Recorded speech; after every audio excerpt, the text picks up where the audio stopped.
dans le temps de l'espoir. Notre titre d'aujourd'hui est « Ne regardez pas à vos problèmes, faites l'impossible ». Le verset qui nous concerne, vous allez le trouver dans Matthieu 14, versets 30 à 31. Je vais vous lire le verset, il va s'afficher, et vous allez suivre avec nous. Alors le verset dit la chose suivante. « Mais voyant le vent était fort, il eut peur, et comme il commençait à s'enfoncer, il s'écria « Seigneur, sauve-moi !»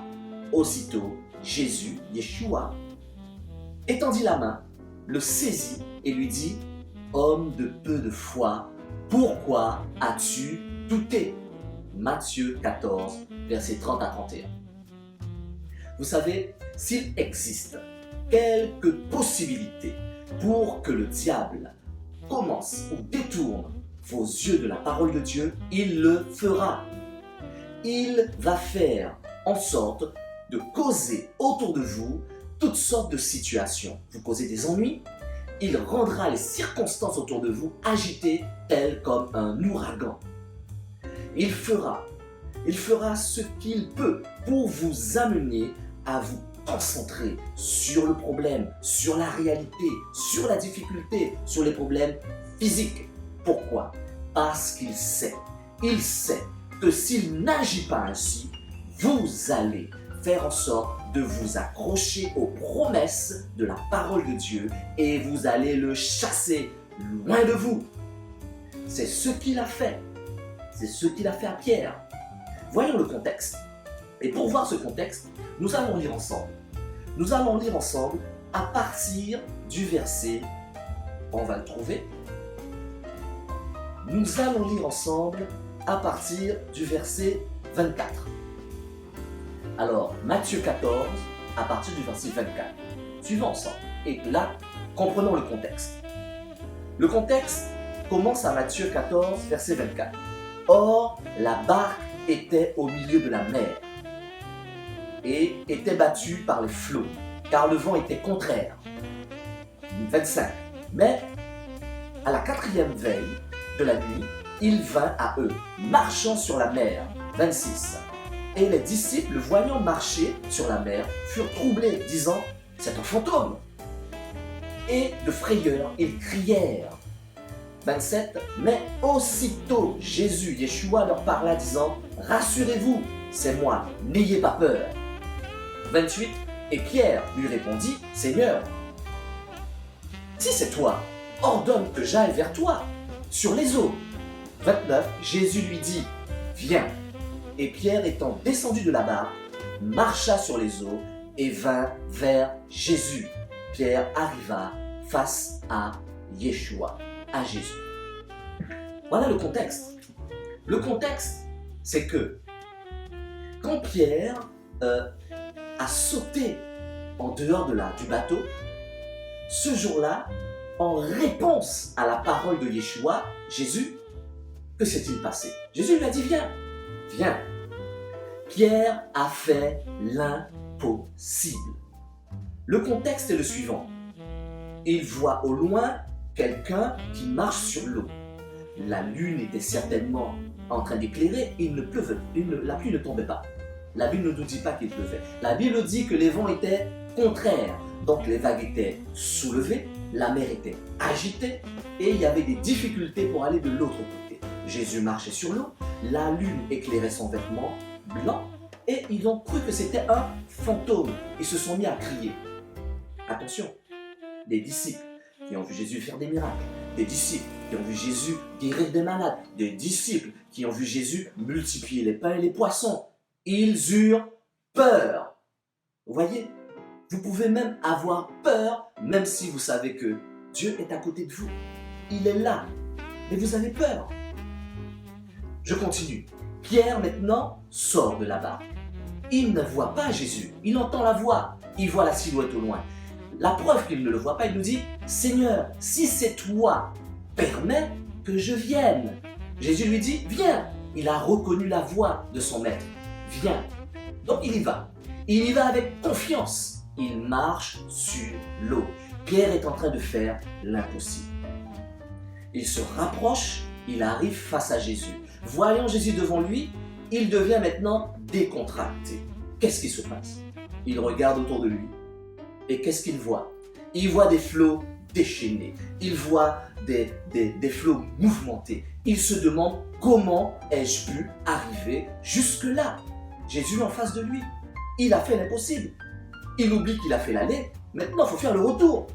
Mais Jésus est là. Il a peur.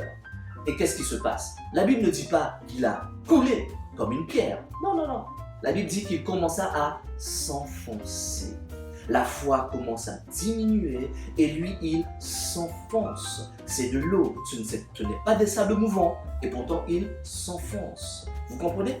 Et c'est là qu'il commence à s'écrier pendant qu'il s'enfonce, « Seigneur, sauve-moi ». La preuve qu'il est face à Jésus, puisque Jésus tend la main et lui le tient par la main.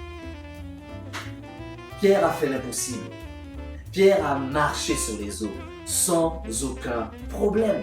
Il arrive jusqu'à son maître. Tout son être était attaché à la parole de Yeshua, Jésus, qui lui avait dit « Viens ». Parole de puissance, divine, majestueuse. Vous voyez, assurance de dominer la nature pour son disciple, aussi bien que pour lui-même, Jésus, Yeshua. Il accorde la permission parce que l'éducation de l'âme de Pierre devait se faire par l'expérience. Mais lorsqu'il a détourné les yeux de la parole de ce viens, il a commencé à regarder autour de lui, comme je vous ai dit. Là où il était arrivé, il a regardé à l'orage, il a regardé à la difficulté, il a regardé à la réalité qui était autour de lui. La réalité de ce qu'il était en train de faire, l'impossible. Pour tout vous dire, après tout, Pierre était un pêcheur. Pierre connaissait la mer. Pierre savait envoyer les filets. Pierre savait que quand la mer est à ce niveau, il est censé être couvert par les eaux.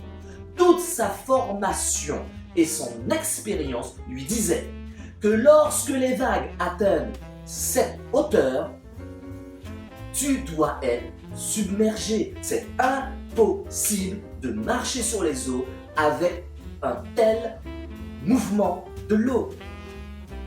Il a commencé à se concentrer sur ce qu'il savait sur le plan naturel, plutôt que sur ce que Yeshua, Jésus, lui avait dit. Lorsqu'il a fait cela, sa foi a dérapé.